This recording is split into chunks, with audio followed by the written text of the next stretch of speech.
Jones!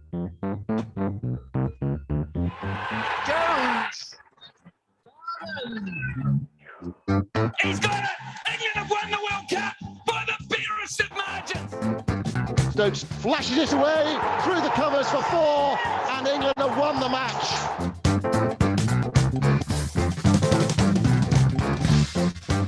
Hello, everybody, and welcome to another show in the world's best cricket club. And you can see who our guest is tonight. Well, you know who our guest is tonight already, but I just thought I'd find a nice little picture of him to introduce this show, because Lourdes has failed to produce the normal video that he does. But I'm forgiving him because he's doing a lot of hard work at the moment. I've just been to visit Lourdes down in Weston-super-Mare, but that's not the subject of tonight. The subject of tonight, obviously, is Mr. Mike Gatting, who I'm very pleased to say is with us tonight. Gat. Good evening, everybody. Yes, and it's welcome. Nice to welcome be here. To you. Yeah, welcome to everybody. And here's a bit of applause for you in our world's best cricket club. Thank you very much for being here with us. Like a bit of applause. Deserve it. And Simon's here as well. Good evening, everybody. Simon, man, where are you? At home? I'm at home, yeah. Looking forward to the IPL final tomorrow. I mean, did anyone see that incredible game yesterday, the end of that amazing game where there was nearly the biggest choke in the history of, almost any cricket. And KKR lost 6 for 7. They wanted 13 to win with 3.1 overs left, 4.1 overs left, and nearly lost. Anyway, there we go. Remarkable. Is it the first time that 4 batsmen all got out for naught in the middle order or something? Not sure about that, Yoz, about the first time. But I mean, it was. I mean, I can barely believe what I was watching. I mean, there might have been a few question marks if they had lost. There's question marks even when they didn't lose. Plenty of our club members were saying, "Oh, it's all fixed." I disagree. I know you, Simon. I know you're kind of a bit sometimes about it all, but I don't know. I don't know why players would fix games. Really, I don't know how. I mean, I don't know how you could totally fix that anyway. I mean, let's not talk about fixing. That's actually no, let's not. That's actually I think that's probably not the right approach. Every now and again, you get a game that just amazes you. I think that's probably the best way of putting it. We have no evidence. I just think it's lovely. I just love to see Ricky Ponting's face whenever his team loses at the last moment. I mean, it's just what you want to see, isn't it? Delhi Capitals still haven't won the IPL. Yeah. Let's bring in Gat. Come on, it's Gat's evening. Let's hear what Gat's got to say. Gat, England are going to Australia. I think. Well, I hope in a few weeks' time. You are one of the few captains certainly in my lifetime, who've actually won in Australia. What does it take to win in Australia? I mean, that's quite a big question to start off. But what does it take to win in Australia? Well, I think you need to have as little going on within the team than 1 or 2 tours have down there, i.e. sort of like Brodie or somebody causing a bit of a stir and opposition getting a chance to have a go at newspapers. But I think the biggest thing is that you need to get the guys playing well together. And it is always, you need 16. You never go on tour down there thinking, you'll get away with 11. Admittedly, we got away with probably 12 or 13. But that was quite extraordinary, really. But I think they need to stick together. It's going to be a really hard tour for them. I think the good start is the important thing, and Brisbane Test match is always the one that if you don't lose it, then I think generally speaking it's a good start for the touring team, because it's such a hard place to play. There's a very aggressive crowd down there, and something always goes on. There's a good cricket wicket, and they tend to be very vociferous and very aggressive towards the opposition, and it's a hard place to play and to win. When you were there in 86, 87, of course there was that very famous a quote from Martin Johnson, God rest his soul. He's no longer with us. There's only three things wrong with this England team: they can't bat, they can't bowl, and they can't field. When you were there, did you think you had a chance, a really serious chance of winning, or did it feel like a daunting task ahead of you? Did you among yourselves, did you think, oh, this is we're in for a really tough few weeks here? Well, look, I mean, I was captain, so I picked the side, so I was happy with the players I had with me. They weren't sort of what you'd say. Some of them were people that others thought, who? Will Slack, for example, probably James Whittaker, a young Philip de Freitas, the likes of Fozzie and Gladstone. But I thought with Dilly and Botham and Edmonds and Embry as a captain, I felt comfortable that I'd have control. In at times when you need to have control over there, because after the sort of first 25 overs, the ball does tend to go a little bit sort of flat and not do a great deal. And so two spinners were hugely important. And I can't stress how important those two guys were to sort of holding the sort of Aussie charge if they got off to a bit of a flyer, but also for the fact that they could get you wickets as well, because they're both very good bowlers, even on good wickets. And so for me, those two guys were hugely important. I mean, if you looked at their records, I think they probably went for 2 and over and 2.5 and over, but they got wickets as well, and they played a huge part in the game. I think the bonus for us was Philip de Freitas and how well he played, and obviously Chris Broad and how well he got stuck in.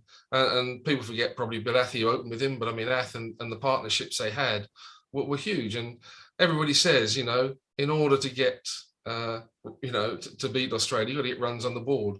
And those two guys really did that many times over through the five test matches.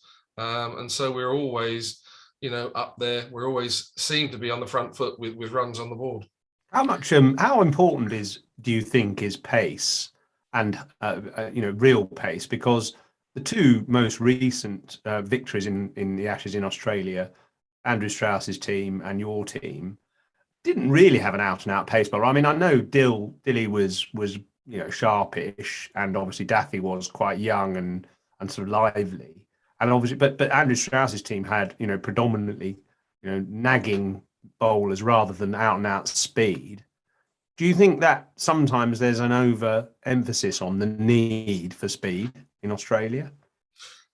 Sometimes, but I do think it's handy to have somebody. I mean, we probably lost Dill for one test match, certainly in Melbourne. But Daffy came up, so did Gladstone, not bowling, very fast, but bowling in the right areas. And I think the other thing that was good with our team, they managed to bowl it one side of the wicket. The discipline was good. And again, as I say, we always made them work really hard for their runs. The catching was good as well. So, we didn't drop too many catches. Having like De Freitas and Athey in the field and others, they were very important, and that kept the tempo up as well. You also had a good spinner, of course. You had Embers to keep control, and that's one area that England probably won't have. Now. Well, no, I mean Edmonds and Embry always played. They always played. Edmonds and Embry were there, and they were the people who would bowl 40 overs in a test match on a regular basis between them.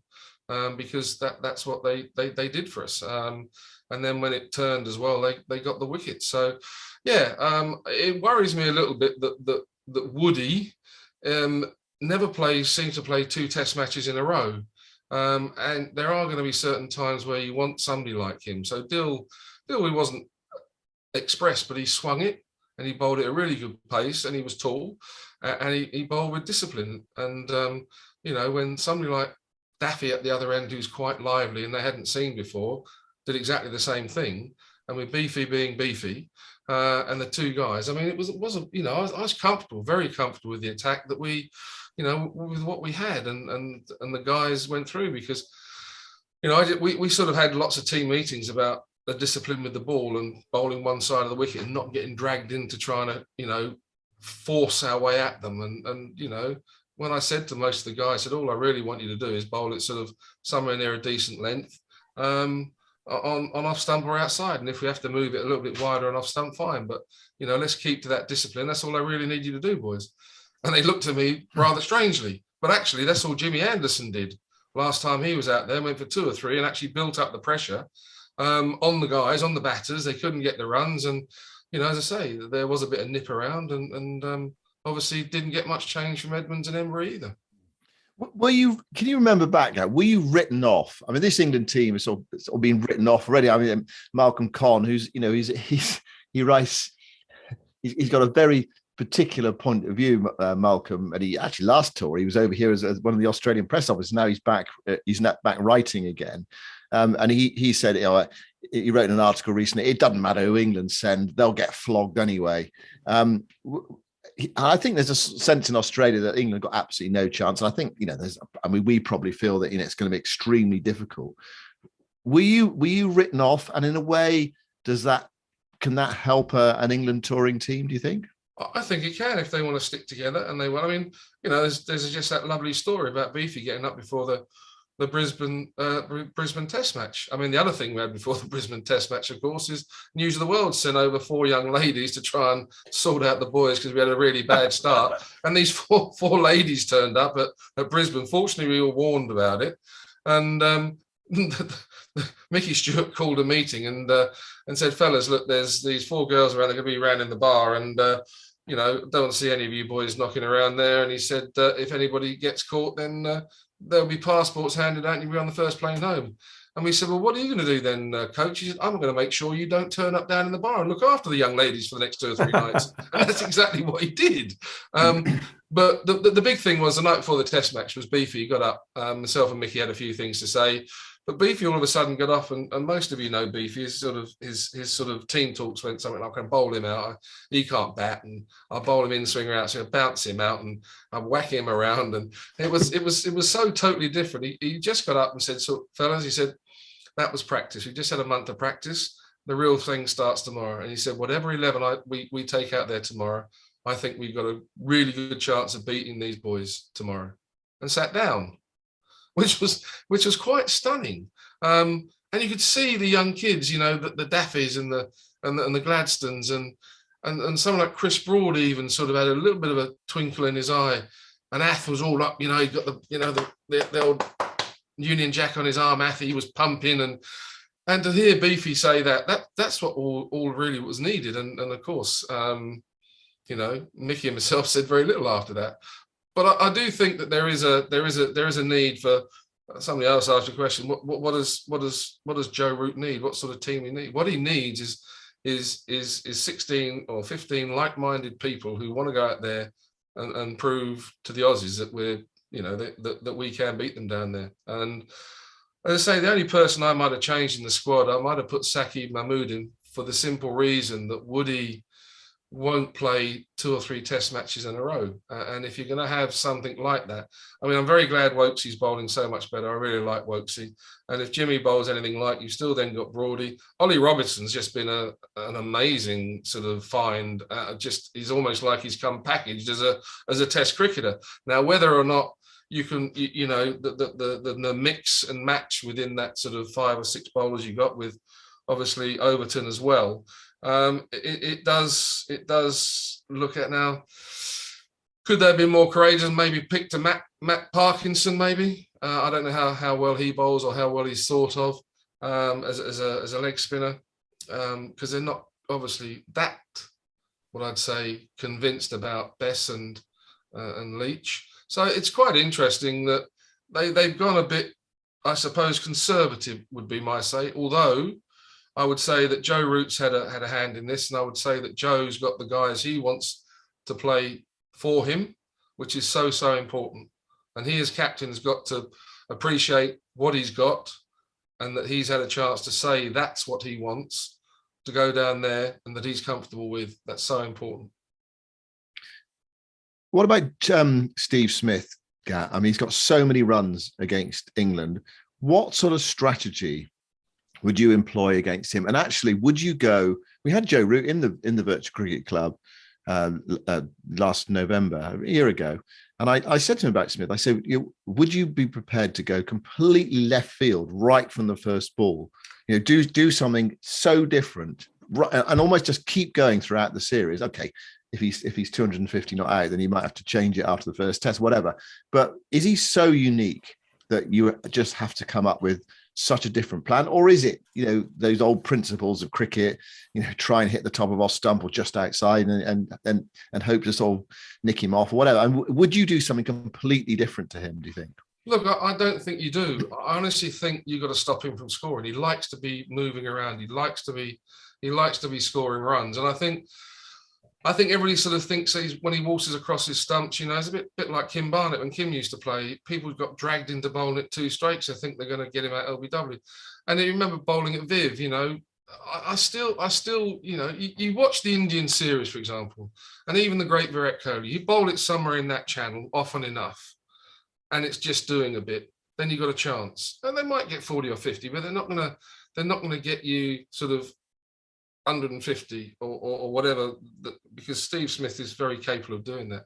And I think the discipline and that sort of scenario, I wouldn't go past that. I mean, bowl it straighter to start with, maybe to get him out LBW or whatever, but just then take it a little bit wider and give him one side of the wicket to hit and say to him, that there you go, because he is such a difficult man to bowl to. He can hit balls from one side of the wicket to the other if you want to, but that's the sort of thing you want him to do. You want to give him the challenge of actually trying to do something different, rather than try all sorts of things like, let's bowl it straighter and have a leg side. Let's just keep it one side of the wicket and let's just see what he does. I suppose also, actually, if you bowl, let's say, 5th stump, 4th stump, normal traditional line and length, you are bringing all the possible dismissals into possibility. Whereas as soon as you go like middle and leg or something, or try and bowl 2 straight, your chance of getting edges and things are removed. So you want to try, I suppose, and have as many dismissal options as possible, even for somebody as weird as him. The only thing I'd say about that, Yoz and Gat, is that England have tried all that, and he's still got stacks and stacks of runs. This is one of the things I've actually been thinking about this quite a lot. Do you say, right, Steve Smith, we're going to give you something different. We're going to bowl round the wicket, first up, into the body. I know that's quite hard to do, sort of to sustain it. We're going to have a leg slit. We're going to have a sort of close in short leg. We're going to have a mid wicket, and we're just going to bowl that length into your body, and just see how it goes. I mean, I was on the last tour in Australia, and my memory of it was just watching him bat the whole time, and whatever the sort of traditional things didn't seem to work. So that was I suppose that was the reason for my question. I don't know what the answer is, but I do know that they've got stacks. He has got stacks and stacks of runs against England in the last 2 series. What you've got to remember, I think, with respect this time, Simon, is that he hasn't played a great deal of cricket. Yeah, that's true. If we can be disciplined enough earlier on, he might be feeling for a couple, or he might be after it. And it's like a lot of their batting, because I mean, this tour is going to be about really the two. I mean, their bowling attack is going to be fairly awesome. I mean, Richardson, Stark, Toughnell, Cummins, Pattinson, Hazelwood. They've got Lyon as well. So, I mean, that, for example, they've got a huge choice of what they want there. And they say Kane Richardson's bowling quite quick. And someone like Jackson Bird apparently is not bowling too badly at the moment. So they've got a huge barrage there of quite decent quick bowlers. And someone like Hazelwood will do, obviously, what you're going to be asking some of our guys to do, but it probably Wokesy's pace. So look, that is going to be the challenge for our guys and for our batters. And let's face it, looking at the Aussie sort of, if you like, batting lineup, you got Labuschagne and Smith at 3 and 4. You got Warner probably opening, and Wade probably maybe at 5 or 6. They've got 2 guys to find. I think we probably got our attack. We've probably got our batting lineup now. It's going to be Hamid and Burns with Milan at 3, and then you'll have, I suppose, depending on what bowling attack we're going and how many we go in with, you'll have Pope probably, and then you got Butler. The good thing is people like Wokesy can bat. Ollie Robinson can bat. Which of the spinners plays. So, and I don't think they'll play both Broad and Anderson in the same team. I don't think. What just going back to you, I mean, your experience of the Ashes, was that winning the Ashes in Australia? I mean, you've achieved a lot in your career. Was that your most proudest moment? I think it probably has to be yours. I mean, it wasn't just we won the Ashes; we won the World Series, which no English team had won before either. And there was the Perth Challenge, and that was against two sides: the Pakistan team, who were a decent team with, people like me and Dad, Imran Khan, Wasim Akram, decent and some other decent batters in there, and the West Indies team, who we then played in the World Series. And to have just 16, this is what sort of you look at all the teams going out now. We had 16 players for 4.5 months with a physio, a scorer, a manager, and a coach. And those 16 guys played all the competitions. I know there's no T20, but I mean, it was just fantastic that everybody played a huge part and that they all stuck together for 4.5 months. I don't think that, because we were winning, I suppose, and because we got off to a great start and, things happened and we had a nice Christmas with the wives and Elton John it was just surreal, some of the stuff that went on down there. And I just think everybody sort of just did what they had to do and they did it well. And that's all myself or Mickey was asking of them, just to do the simple things that we asked them to do, and they did. And with Beefy being Beefy, it was just a very nice atmosphere, and it was a really nice. And I think the nice thing for me is that Beefy says that's probably his favourite tour, and he's done a lot, and that says a lot, I suppose, with guys who had been written off, and of course you had the likes of Gower and Lamb in there as well, Jack Richards, Frenchie. It was a for people to say it was a poor team, that's harsh. Yeah. I mean, this is jumping ahead a bit, and obviously, our audience will ask some questions. And hello to everyone, by the way, if I hadn't said before. You've been chairman of the MCC World Cricket Committee for a couple of years, 2 or 3 years now, and you obviously discuss with some very high-profile people the future of Test cricket, and you said there that it was an exhilarating experience, both winning the Tests and also the one-day series. Can you just tell us, what has been the discussions about the future of Test cricket in that group of esteemed people, and what do you see as the future? How do we sustain Test cricket? Look, I think one or two. And it would be unfair to name anybody. 1 or 2 are fearful for Test cricket. But if you ask, I think all of them, they will say Test cricket has got to keep being played. It is the game that you as a player will always challenge yourself, but also when you finish your career, that means more to the players than the T20s or the 50 overs, maybe the World Cups, winning a World Cup, whatever. But the Test cricket is the challenge for them, and it's one that they relish, still love, and still enjoy playing. And I think that to me says huge amounts about the guys that you have within that group. The likes of Ricky Ponting, Saurabh Ganguly. You've then got Shane Warne's in there. You've got Brendan McCullum. Pollock. No, Polly's not in there now, but Kumar Sangakkara. They are very strong sort of people who have a lot of influence actually still, and will have. Yeah. And they were great players, and they just say there's nothing like Test cricket. Which is true.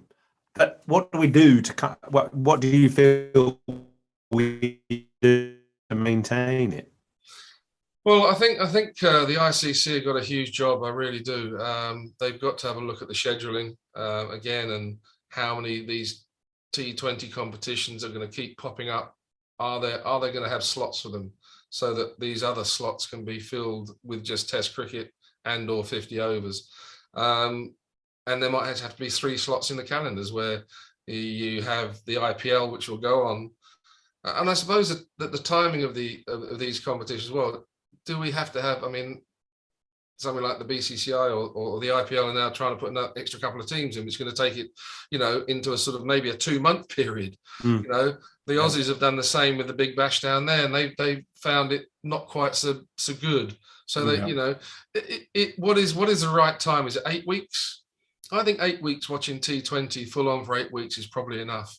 So where the IPL is now, I think is not a bad place, and so you then maybe have a slot, say in August, July, August, where we have our 100 or whatever, and then you have another one over the period of Christmas, and and all the other T20s will have to compete with those sort of things in order to actually find the slots for these other competitions. Now the other discussion point is, do you have 12 teams and 6 and 6 and have 2 divisions? Because then the 2-year cycle will possibly mean you can play everybody home and away, which would be a fairer competition.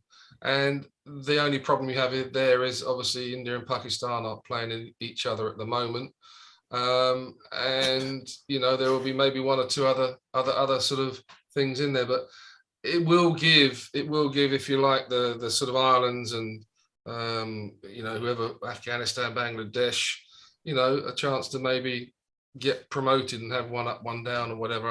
I don't know, but it's a way for me to keep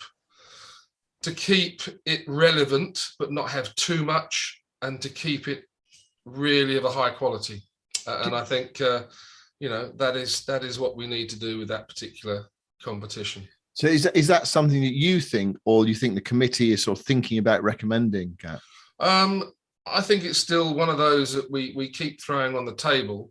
And it's always, sadly, a political sort of discussion in the end about, sadly the smaller countries, which is understandable, because we want to encourage them to play Test cricket.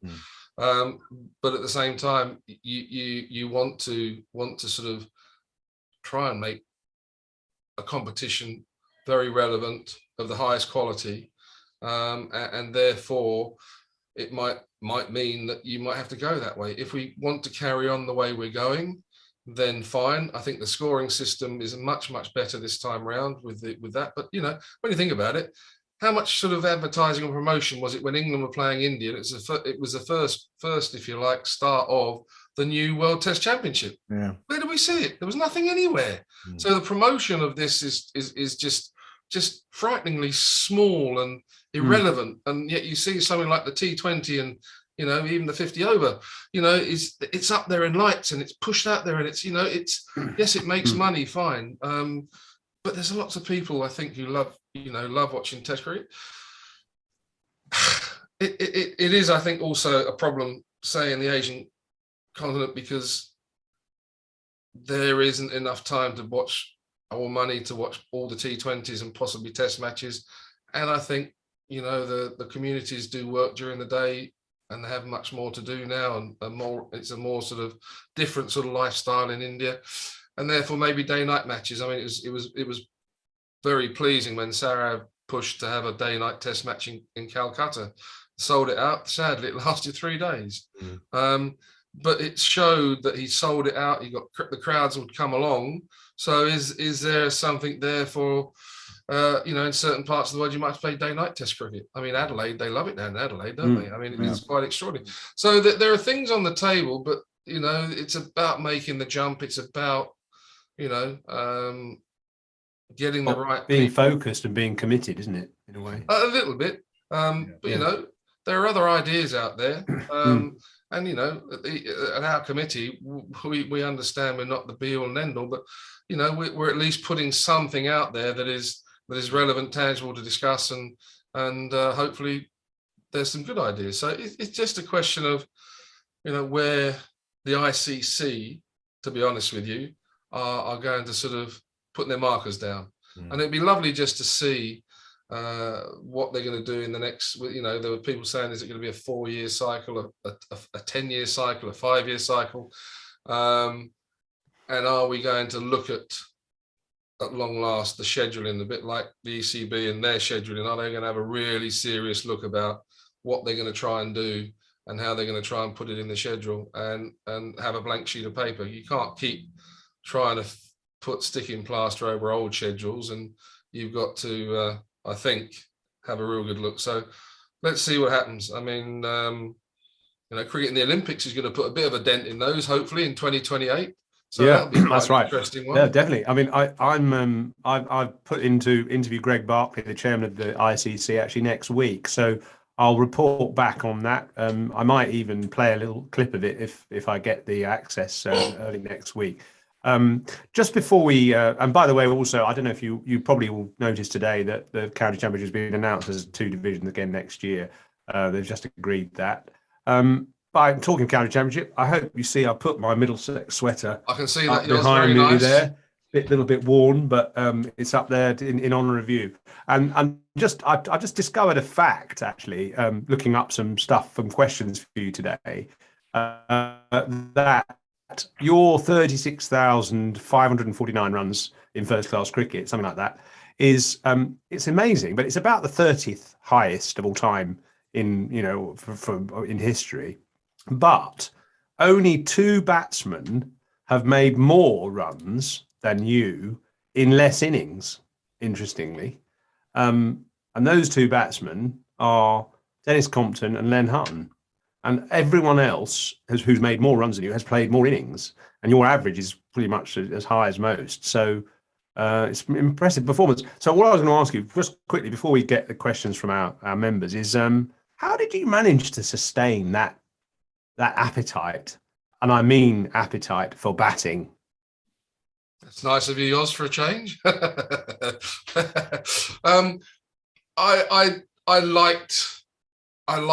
suppose that the team that we had was just a very good team to be playing in.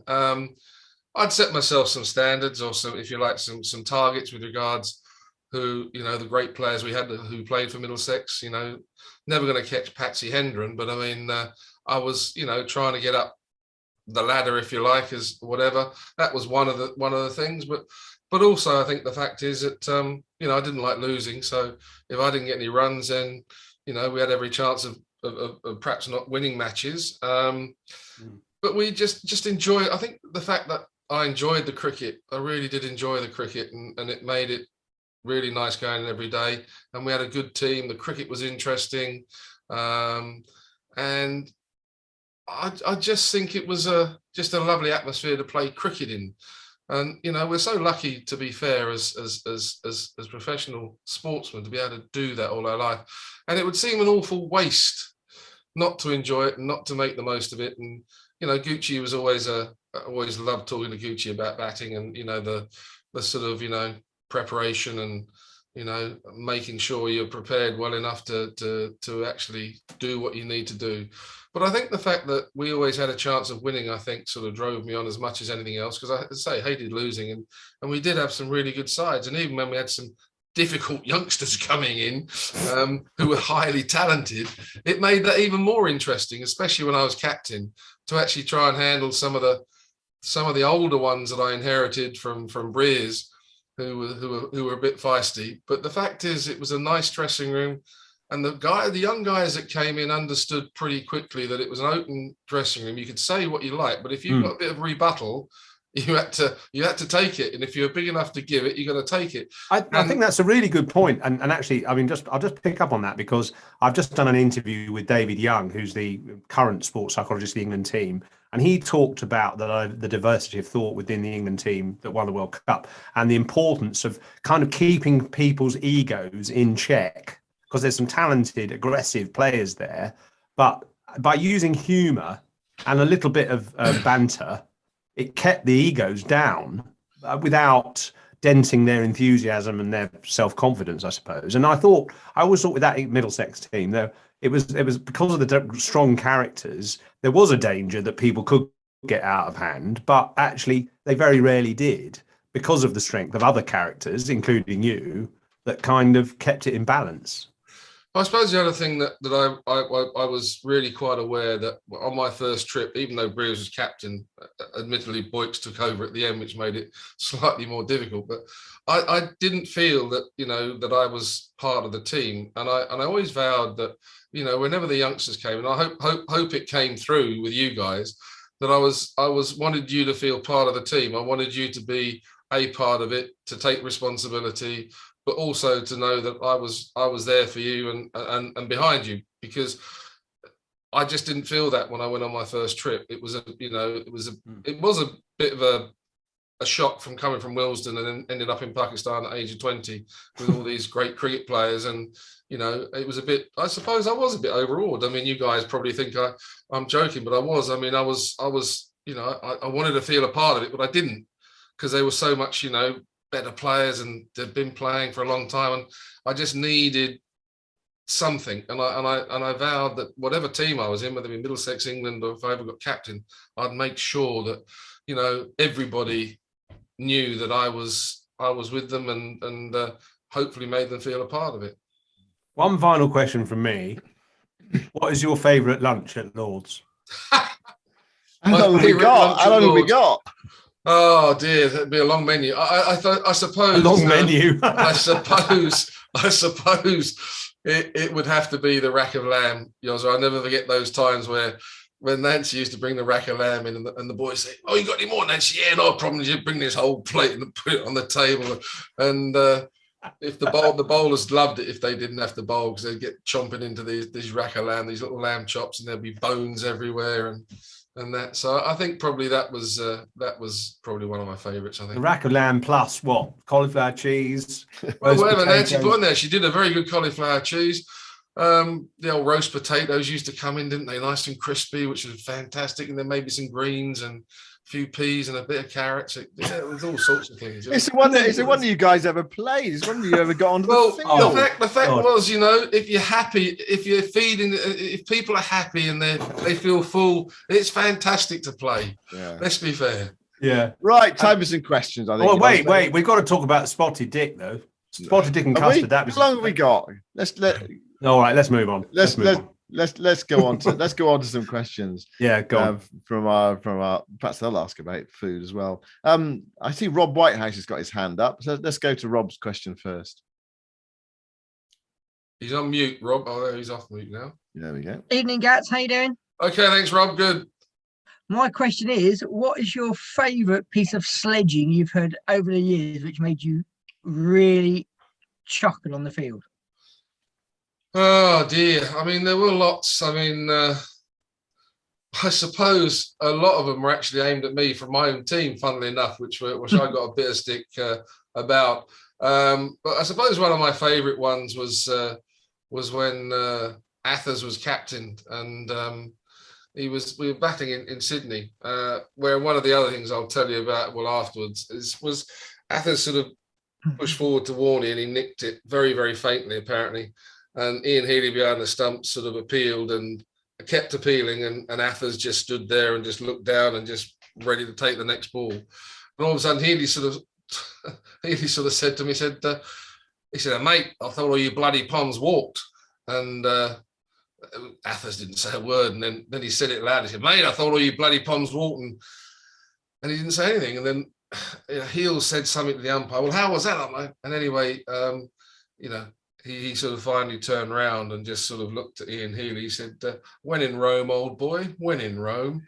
And just Ian Healy said, "What do you mean Rome? Rome? Who's right? Rome?" It was quite a sort of a nice sort of thing, because Heels could be quite vociferous behind the stumps. And the other one was actually in the same sort of place in Sydney. I was fielding at short extra cover in the Sydney Test match in '86-7, and Booney was trying to sort of get. Actually, no, it wasn't then. It was actually in the bicentenary match, and Booney was actually playing quite well then. We'd just come over from New Zealand and we were playing the bicentenary match in Sydney, and I was fielding at short extra cover to Philip Edmonds, I think. And anyway, Booney started complaining about my shadow being on the wicket, so I went from short extra cover and went up to silly mid-off. And apparently, by going up to silly mid-off, one of the guys, and I think it was Graham Dill, he said, "Bloody hell," he said, "if Gat gets any closer, we could be off for bad light." And of course, the umpires and everybody just sort of rolled around laughing.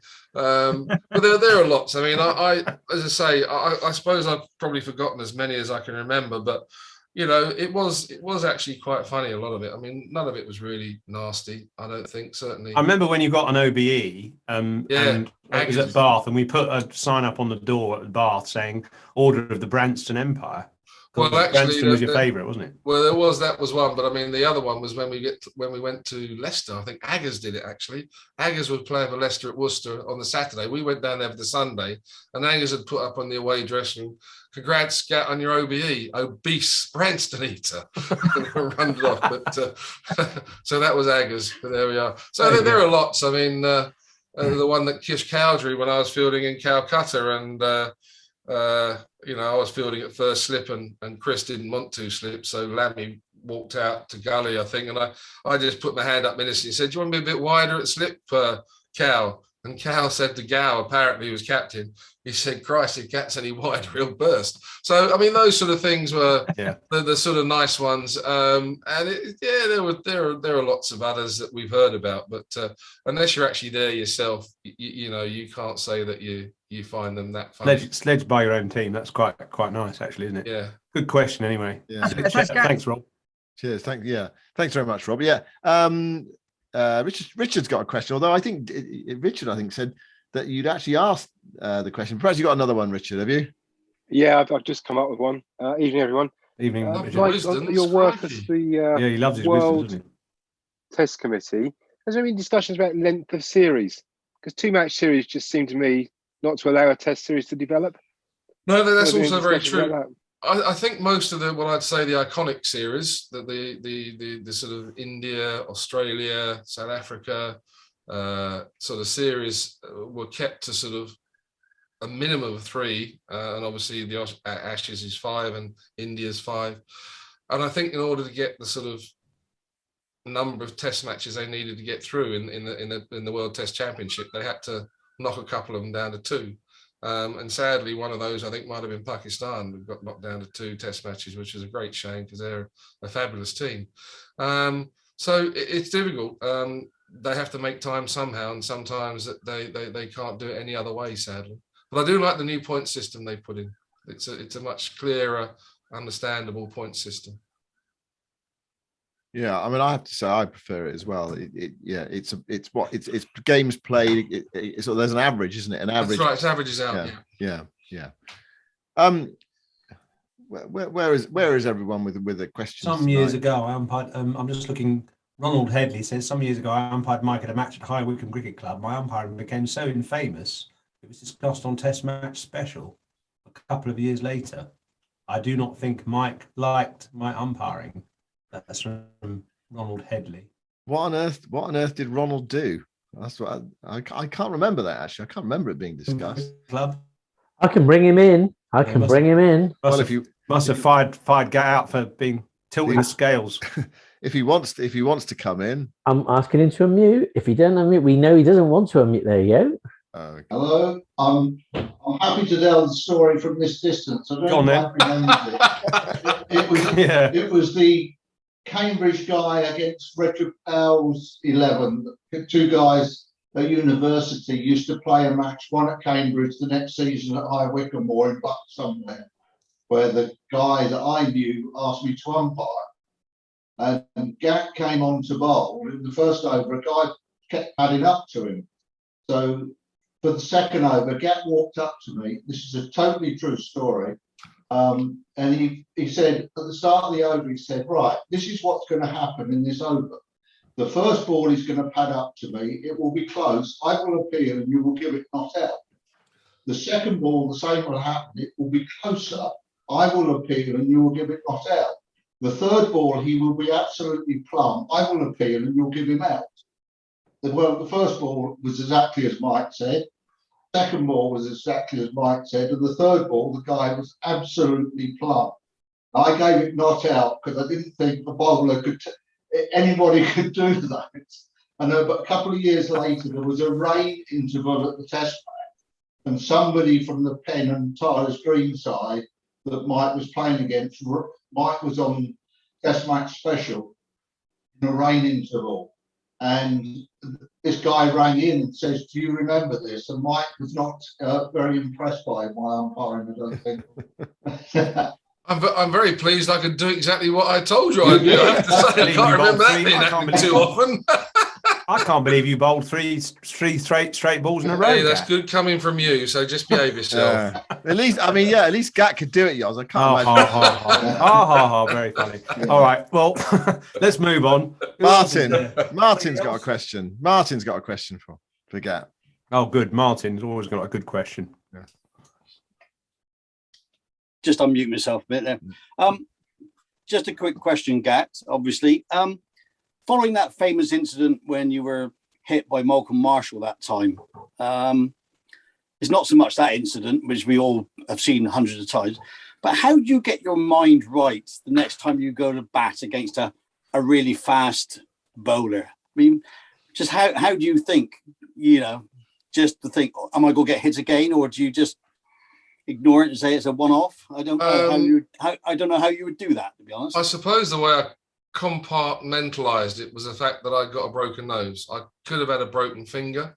I could have sadly had a depressed fracture of the cheekbone like Saudi Ronan Butcher got.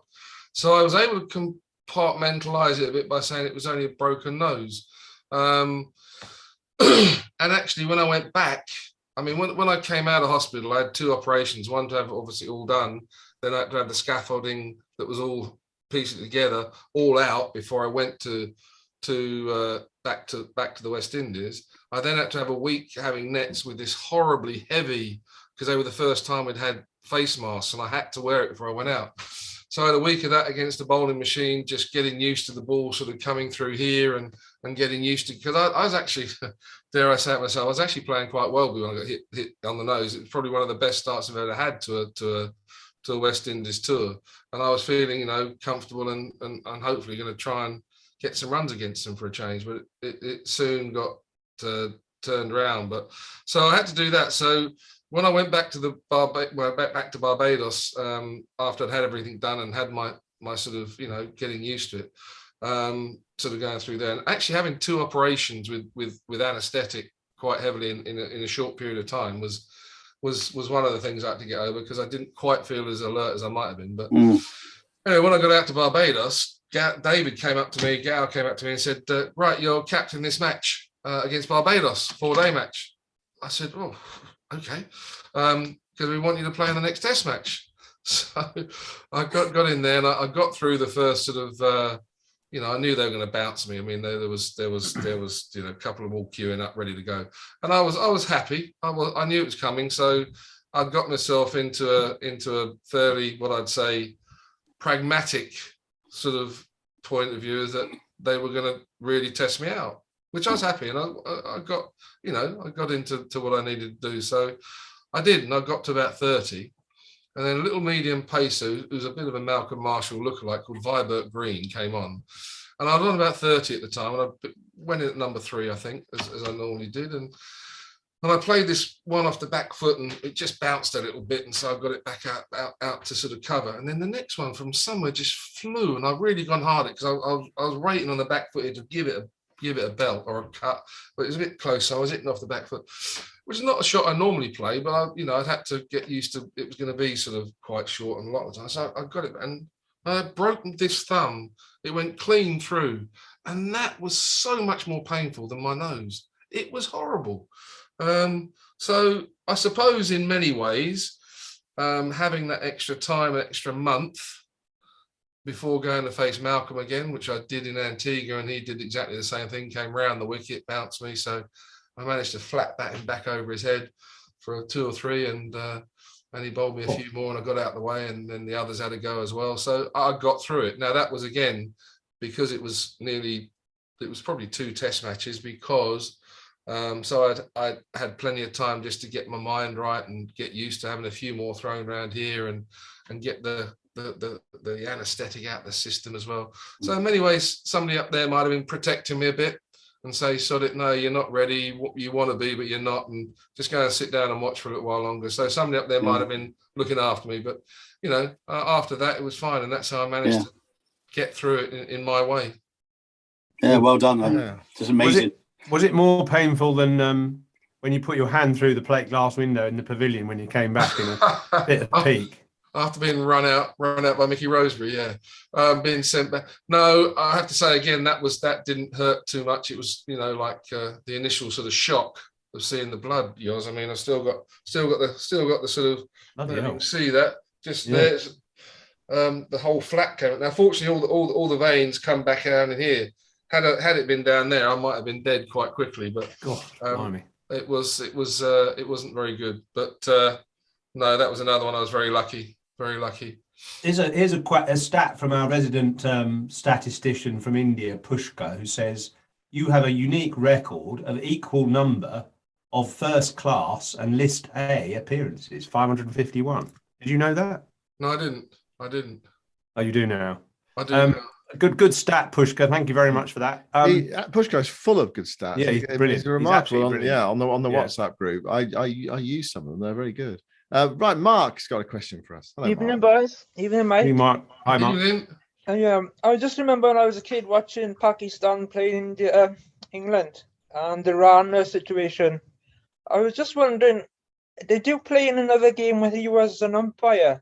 And what is your relationship like with him after? Did you share a pint of water with him, or was he any Christmas card list? I don't think I ever had him as an umpire again after that. I think he actually. I mean, I think I played my last Test series in 94-5, and I think sadly he died in 2000. He turned up at Worcester, didn't he? I remember. He did indeed. That's right. He came up in 1988 it was, and we were playing a quarter final down at Worcester. It was a lovely sunny day. There were windows open and everything. And I was in the car with you actually. Yeah, and I just ran all the way. I could see there was going to be a photographer. So there was a sun photographer. He'd walked up and he wanted to make something of it, and I just wound the windows up and just drove past and. You couldn't win with that, could you? Actually, because if you greeted him, that was a story, and if you didn't, that was a story as well. Yeah, it was. I mean, I got called rude or whatever, but I just said, he had the chance of apologizing because he never actually apologized. This is the one thing, the letter I received never actually had the word apologize in it at any stage, and people wondered why I didn't accept it. It was because there wasn't the word apologize in it, and sadly, when we got put in front of the ECB board, headed by Ozzy Wheatley and Rahman Subbarao. Rahman had elicited the supposed apology from Shakur Rana, but at no stage was the word apologise in it. So I therefore didn't think I could accept a letter that's supposed to have been an apology without the word apologise in it. And it was just strange. It was sad, really, in many ways. I think if you want to look at a bright spot, maybe it actually hastened neutral umpires, and I think actually, to be fair to Imi was quite keen on having neutral umpires, and certainly that time anyway. So it was a interesting time. Not great for kiddies watching, but there we are. There we go, Mark. Brian, should we do the quiz actually now, because I'm going to have to go shortly. Okay, fine. So am I. Okay, right. Well, let's do. Sorry, Brian. Unless it can be really quick. Unless it's a really quick question, Brian. Brian Holland, you're on mute. You're on mute, Brian. Yeah. Have you got a quick question for us, Brian? No. Put it on the chat if you like. He's done it. Hello? He's done it. There you are. Yeah, we got you, Brian. Yeah. Yeah. Well, I thought it was great, Mike, when you had to go at that umpire. That was fantastic. One of the best things I've ever seen. But what I wanted to ask quickly was there like a particular batsman who you really sort of enjoyed batting with the most in your time, either with Middlesex or England? Did you have a favourite sort of partner, if you like? I suppose the people I like batting with at England were people like Gower. Was fantastic batting with him. And I just remember the openers. We never really. You obviously, I suppose, enjoyed batting with Gucci. It was always also, when you got great players the other end, it was fantastic. And certainly in one-day cricket, batting with Lammy was amazing. I mean, he just seemed to find one-day cricket, and he was so good at it. And I suppose The one match that we had a phenomenal, Bannerman Graham Fowler for a long time at Madras. That time when we both got double hundreds was fantastic as well. I'll never forget that. It was a life experience that was, which was quite incredible. For Middlesex, loved batting with Clive Radley. Loved batting with Ramps. And even people, like Slacky and just, I remember getting some runs with Keith Brown, who, was just one of the great sort of stalwarts of Middlesex cricket. He wasn't very pretty, but he fought tooth and nail, and he was fantastic. No, there were lots of good people to bat with. I mean, just batting with people for a long time is fantastic, full stop. But that would be my answer, really. Yeah, there's no could go on and on. But it was great. Right, thanks so much, great. Brian. Thanks, Brian. Very much, Brian. Right, Okay, so now it's quiz time. And the quiz starts with some music.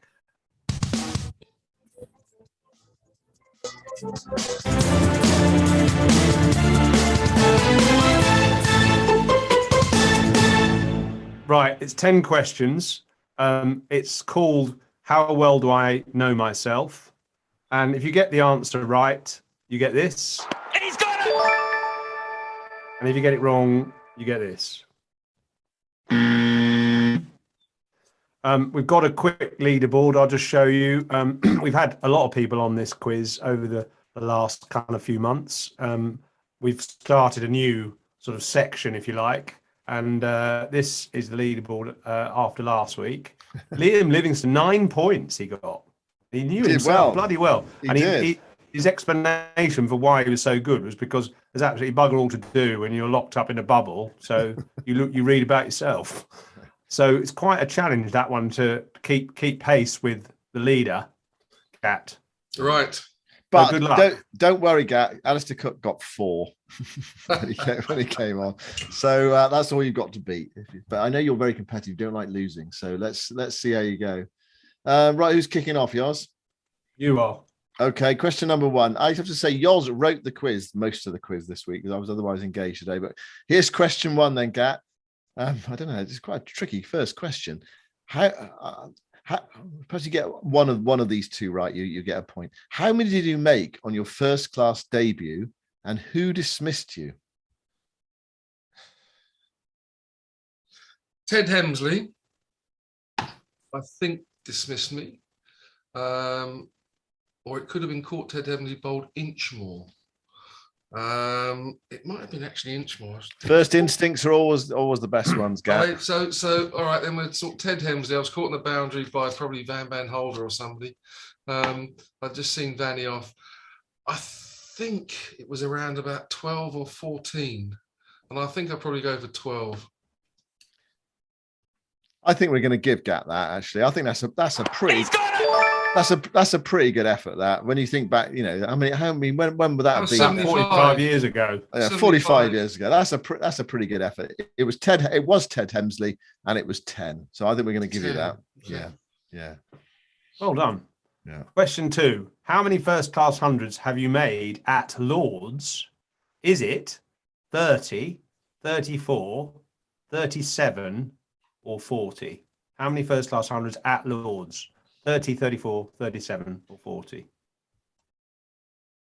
I'm guessing, horribly guessing. I know I got 71 for Middlesex. I know I got 71 for Middlesex. I know I didn't get a Test match 100 at Lourdes. I did get one for MC World Cricket Committee. Does that count? No, it's from it. No, it's. Oh well, actually, yeah. Sorry. Yeah, we would do. Yeah. Sorry, that would count. Yeah. Would it? How many hundreds at Lourdes, basically, not one dayers? This is a really tricky question. This. Well, he's got a few people. He's got a few numbers to guess from. 30, 34, I'll go 37. 40. I'll go 37. He's got it. Brilliant. That's a very good guess. Very good guess. 2 out of 2. Question number 3.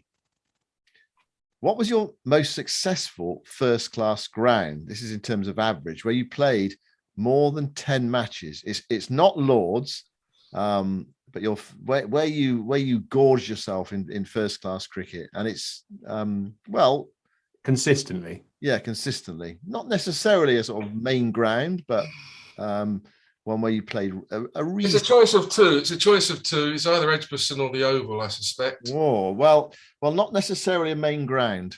Oh, not necessarily at main ground. Okay. In that case, where you played more than 10 matches. I'm surprised you played 10 matches there, actually, but oh dear, which is a bit of a clue. Oh dear. Don't get a lot of runs. Flat as a pancake. Flat as a pancake. Oh, come on, yours. Not to be giving me too many clues. And not a million miles from home. Somewhere you played regularly. Hove? Sussex. Hove? No, Canterbury. I'm going to have to hurry you. Yeah, one more guess. No, he doesn't get any more guesses. Okay. Headingley. No. Go on. Go on, Oz. Well, no, you asked. Oh, I asked the question. It was Uxbridge. Oh my goodness me! Really? I forgot about Outgrounds. You averaged 55.82 at Uxbridge. Blimey, it was good wicket there. Yeah, definitely. Yeah. Okay, 2 out of 3. Well, it wasn't after the first 10 overs when you stuck in the tail enders to fend off the new ball, and then you came in and bloody smacked it everywhere. Right. Question 4: how many did you make in your final first-class appearance, and who dismissed you? Dominic Cork dismissed me. I probably got 52. I think that's worth a point, isn't it? Okay. He's got it! You got a mark. You get a mark. I was LBW, actually. I'll tell you, I was LBW, Dominic Cork, just after lunch, probably on day 3. It was 62 anyway. 62. Oh, sorry. I knew there was a 2 in it. You undersold yourself there. Very good anyway. 3 out of 4. 3 out of 4. Question number 5. Is your first simple question? Is your first class batting average better or worse than Graham Gooch?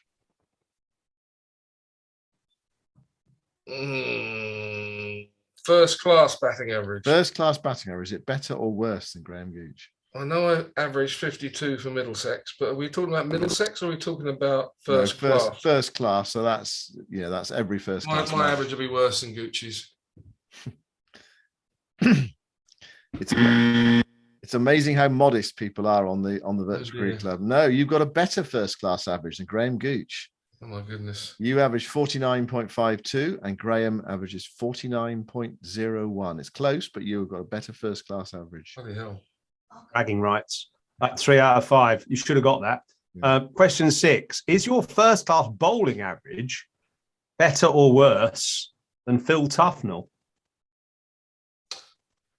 I think my bowling average used to be around 24. Close, by the way. Before I actually had to start chucking balls up because bowlers like Gus wouldn't chuck a few up in the air, so I had to bowl a few up there, and it went up to about 28 or 29. So again, I think I've probably got a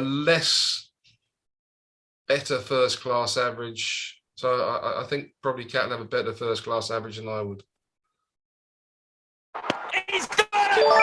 Not by much, correct. Though. No, it's not by much. Tuffers is 29.35 and you're 29.76. So not much actually. Yeah. Okay. 4 out of 6. Very good. 4 out of 6. Question number 7. Martin Crowe twice, Zahir Abbas, and who? John Bracewell. Easy one, that, crikey. I can't remember 4 test wickets. That's ridiculous. Off spin of a New Zealand. That was a nice full toss outside the off. That was like my ball off the mark in Test cricket. That was. Yeah, those are Gat's 4 test wickets. Yeah, Martin. Hell. I mean, those are pretty good. Martin Crowe twice and Zahir Abbas. I mean, I've got Zahir Abbas, LBW in Pakistan. Actually, in 5s are bad. LBW 50 something you got at the time. Yeah. I bet you got Martin Crowe caught down the leg side. No, I got that caught at slip and LBW once. Okay. Okay, that's I bowled 2 wides. I come out of deathbed. Anyway, go on, carry on. 5 out of 7. 5 out of 7. Question 8. Against which test team did you have your best average?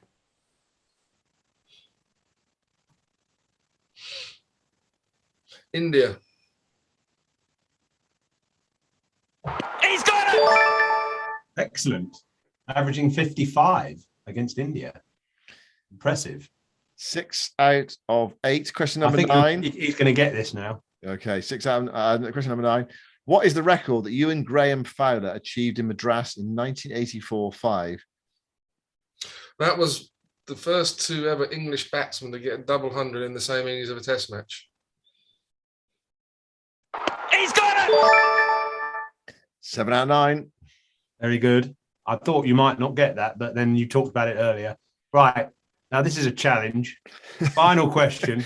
This is a bizarre question, and I don't know. Played, you played professional cricket for 25 years.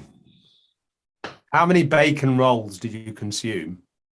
Well, you haven't got a clue, and I haven't got a clue. 3,000, 4,000, or 5,000? You have no clue whatsoever, so you've got no idea of how many I've had over that much time. I do, because... No, you don't. Yes, I do, because it's basically... a very, very stupid question that you haven't got any clue of.